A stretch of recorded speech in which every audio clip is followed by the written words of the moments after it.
नमस्कार दोस्तों, मैं आचार्य के.एस. शास्त्री सूर्य ज्योतिष में आपका स्वागत करता हूं। मित्रों, आज की जो चर्चा है हमारी वो कर्क राशि वाले जातकों के लिए है।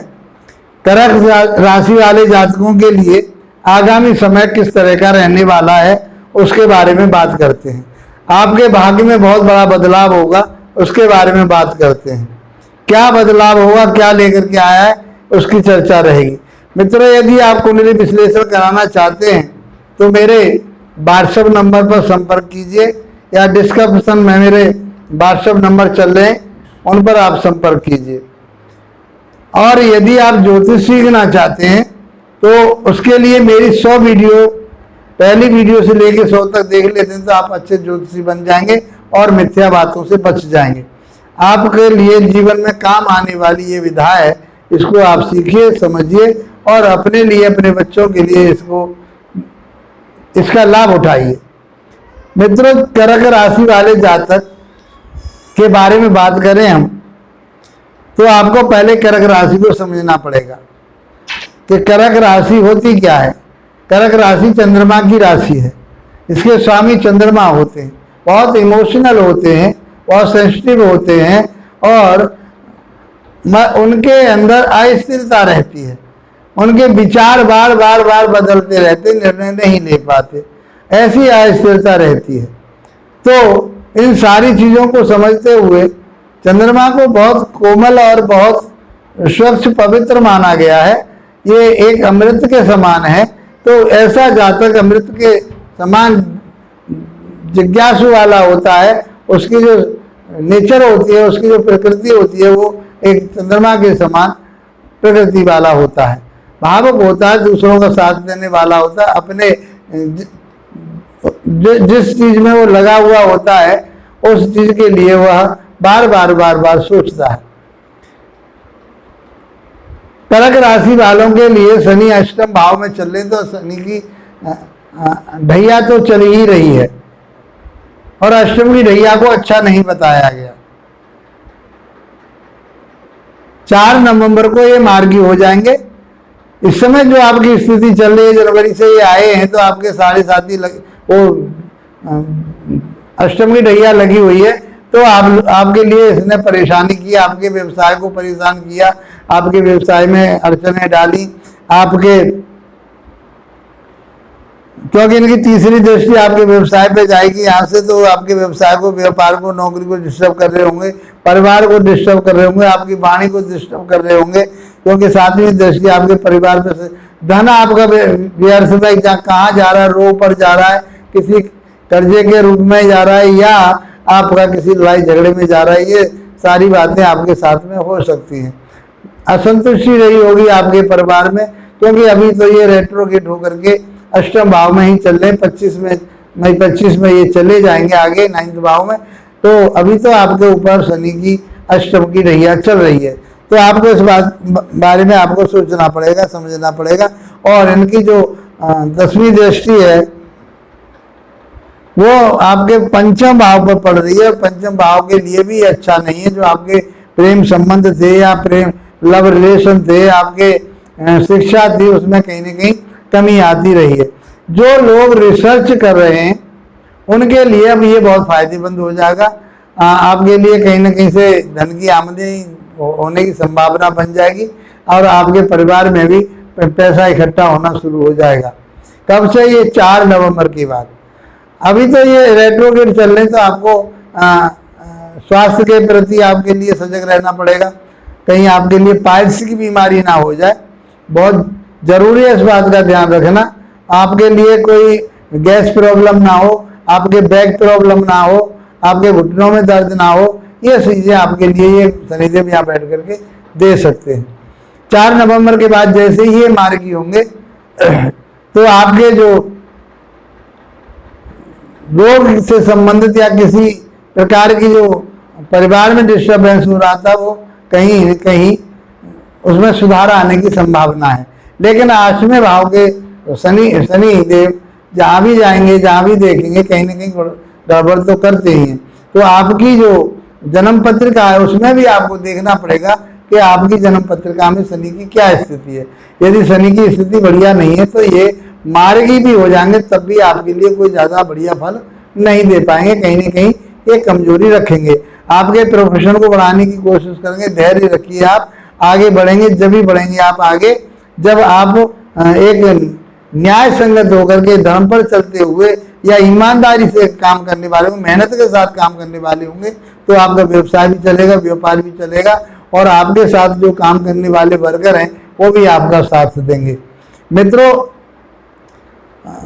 4 नवंबर के बाद जैसे ही मार्गी होंगे शनिदेव, तो आपके परिवार भाव को देखेंगे।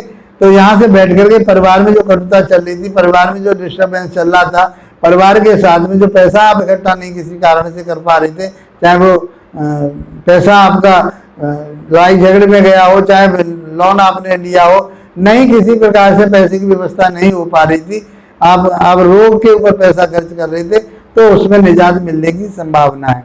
और संतान के लिए भी यदि ऐसे प्लानिंग करते हैं आप, तो उसके लिए भी आपके लिए ये लाभदायक रहेगा। शिक्षा की बात करें मैं, तो शिक्षा के लिए आप अष्टम भाव में बैठ करके आपको गूढ़ ज्ञानी बनाएंगे, आपको ज्योतिषी बनाएंगे। आप किसी भूमि भवन से संबंधित, भूगर्भ से संबंधित कोई यदि काम करते हैं, आप टेक्निकल उसमें इंजीनियर या कुछ जो भी आप उसमें काम कर रहे हैं, जिस कार्यालय में, जिस डिपार्टमेंट में, तो उसमें आपके लिए लाभ प्राप्त होगा और उसका फायदा आप उठा सकते हैं। मित्रों, बात करते हैं हम आपके 30 अक्टूबर की। तो 30 अक्टूबर को आपके राहु देव को जो चांडाल योग अपने से बना हुआ था, वो भी आपके लिए डिस्टर्ब कर रहे थे, आपके काम में डिस्टर्बेंस हो रहा था, और आपके इसको गुरु चांडाल योग भी अच्छा नहीं कहा गया। आपके लिए रास्ता तो बहुत दिखा रहे थे, लेकिन गुरु आपको रास्ता दिखा रहे थे, लेकिन राहु उस रास्ते को काट रहा था। तो इस कारण से आपका जो डिस्टर्बेंस चल रहा था व्यवसाय में, व्यापार में और आपके परिवार में, उसमें डिस्टर्बेंस जो चल रहा था, अब वो 30 दिसंबर के बाद वो भी सही हो जाएगा। और 30 अक्टूबर के बाद राहु देव गुरुदेव को छोड़ के, स्वतंत्र छोड़ के अकेले रह जाएंगे। तो फिर राहु कहाँ आएंगे? आपके भाग्य स्थान में आ जाएंगे, तो आपको भाग्यशाली तो बनाएंगे, आपको यात्राएं तो कराएंगे, लेकिन अधार्मिक आपको जरूर बनाएंगे। आप धर्म से नहीं जुड़ पाएंगे, उसको मिथ्यावाद समझोगे, आप पाखंड समझोगे, मेरे ये बस की बात नहीं, मैं ये काम नहीं करूँगा, ये थोते वाली बात हो जाती है, ये मुझे समझ में नहीं आ रही। तो इस तरह से आपकी जो मनोवृत्ति है वो हो जाएगी धर्म के प्रति, तो धर्म में रुचि नहीं रहेगी आपकी। यात्राएं आप बेशक करेंगे, उसमें भी ज़्यादा लाभ आपको प्राप्त नहीं होगा। छोटे भाई बहनों के साथ में भी आपकी तकरार हो सकती है, उनका स्वास्थ्य भी खराब हो सकता है। यदि आपके साथ नौकर चाकरों का कोई व्यवहार इस पीरियड में अच्छा नहीं रहेगा, तो कुल मिलाकर के हम कहीं छोटे भाई बहनों का, नौकरों का, या आपके पास शौक मौज की बात है, जो आप जिस चीज़ के मास्टर बनना चाह रहे हैं, उसमें कहीं कमी रहने की संभावना बनी रहेगी। और यहाँ से गुरु जब 10वें भाव में अकेले होंगे बैठे हुए, तो आपके लिए फिर रास्ता प्रशस्त करते हैं 30 दिसंबर के बाद। 30 दिसंबर के बाद, 30 अक्टूबर के बाद आपके रास्ते तो खुलेंगे, लेकिन उतने फिर भी नहीं खुलेंगे। 30 दिसंबर के बाद आपके रास्ते बहुत खुल जाएंगे, तो आपके व्यवसाय को चलाएंगे। आप शैक्षणिक संस्थान से किसी से जुड़े हुए हैं, एजुकेशन से जुड़े हुए हैं, शिक्षा से जुड़े हुए हैं, चाहे आप कोचिंग करते हैं, चाहे आप टीचिंग का काम करते हैं, चाहे गवर्नमेंट सर्वेंट है आप, तो आपके लिए निजात मिलेगी, आपके लिए लाभ प्राप्त होगा। यहाँ से आपके जो है पंचम भाव में दृष्टि, 5वीं दृष्टि दूसरे भाव पर जाएगी, तो परिवार में जो बेमनस्यता फैली हुई थी, परिवार में जो असमंजस बना हुआ था और पैसा किसी कारण से नहीं रुक पा रहा था, तो पैसा भी आपका रुकेगा और आपके परिवार में भी मधुरता का वातावरण बनने वाला है। तो 30 दिसंबर के बाद तो आपके लिए ये बहुत समय बढ़िया आने वाला है। गुरुदेव आपके ऊपर कृपा करेंगे। 7वीं दृष्टि जाएगी चौथे भाव पर। चौथे भाव से संबंधित आप भूमि भवन वाहन की तरफ कहीं आप लेना चाह रहे अपना रुझान, तो वो आपके लिए प्राप्त हो जाएगा। तो माता के स्वास्थ्य में भी आपके में बहुत अच्छी जो कहीं डिस्टर्बेंस हो रहा था माता के स्वास्थ्य में, वो भी माता का स्वास्थ्य, जैसे चाहे ब्लड प्रेशर था, चाहे शुगर की बीमारी थी, उसमें निजात पाने की संभावना बनती है। जबकि ये लंबी बीमारियां होती हैं, लेकिन उनमें कहीं कमी आएगी। और उसके बाद में उनकी जो पांचवी दृष्टि जो नौवीं दृष्टि जो जाएगी वो छठे भाव पर जाएगी, तो छठे भाव से संबंधित अपने ही घर को देखेंगे और छठे भाव से संबंधित रोग ऋण जो आपके ऊपर चढ़ा हुआ था, ऋण किसी प्रकार से चढ़ा हुआ था, वो उतर जाएगा। शत्रुता कोई बनी हुई थी वो शत्रुता समाप्त हो जाएगी आपकी। जो रोग आपके लिए चल रहा था वो रोग भी आपका समाप्त होने के कगार पर होगा। तो कुल मिलाकर के हम ये कहें कर्क राशि वालों के लिए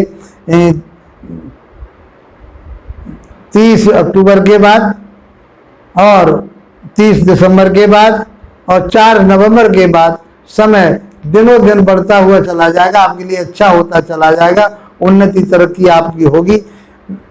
अब आपको क्या उपाय करने चाहिए? यदि इसके बाद में भी आपकी जन्म पत्रिका में कहीं डिस्टर्बेंस हो रहा है और ये गोचर आपका साथ नहीं दे पा रहा, गोचर साथ देगा लेकिन नहीं दे पा रहा क्योंकि पत्रिका आपकी कहीं कमजोर पड़ रही है, तो आपको हनुमान चालीसा का पाठ करना चाहिए और चंद्रमा के बीज मंत्रों का जाप करना चाहिए, शिव जी की आराधना करनी चाहिए, अभिषेक करना चाहिए उनका, और शनि देव की आराधना करनी चाहिए और उनके बीज मंत्रों का जाप कीजिए। तो मैं समझता हूँ ये समय आपके लिए बहुत अनुकूल रहेगा, बहुत आपके लिए आगे बढ़ाने वाला होगा और नवंबर के बाद तक आपका और आगे तक का समय बहुत अच्छा जाने वाला है, आपके लिए बहुत रास्ता मिलेंगे।